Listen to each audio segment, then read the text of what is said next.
மேல்மலையனூர் அங்காள பரமேஸ்வரி அம்மன் கோவில் உருவான கதை தெரியுமா? மேல்மலையனூர் தாலுகாவில் விழுப்புரத்தில் உள்ளது இக்கோவில்.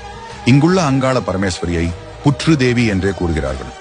ஒரு முறை பிரம்மாவின் மனைவியான சரஸ்வதி பார்வதி மற்றும் சிவபெருமானுக்கு சாபமிட சாப விமோசனம் பெற பார்வதி விஷ்ணுவை வேண்டிக் கொள்ள அவரும் அவளை மேல்மலையனூரில் உள்ள நதிக்கரையில் சென்று ஒரு 5 தலைநாகமாக புற்றிலிருந்தால் சிவபெருமான் அங்கு வந்து அவளுக்கு சாப விமோசனம் தந்து மீண்டும் மணப்பார் என்றார். அவர் கூறியது போலவே அங்கு வந்த பார்வதி வெகு காலம் சிவனுக்காக காத்திருந்தாள்.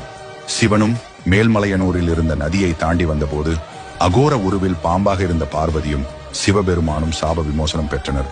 அதே நேரத்தில் தான் மேல்மலையனூரில் இதே உருவுடன் இருப்பேன் என்றும் என்னை வேண்டி துதிக்கும் பக்தர்களின் சாப விமோசனம் மற்றும் அவர்களுக்கு ஏற்படும் தீமைகளை அழித்து பக்தர்களுக்கு ஏவப்படும் பில்லி சூனிய தீமைகளை ஒழித்து அவர்கள் நலனை காத்திருளி கொண்டு இருப்பேன் எனவும் கூறிவிட்டு மறைந்தார்.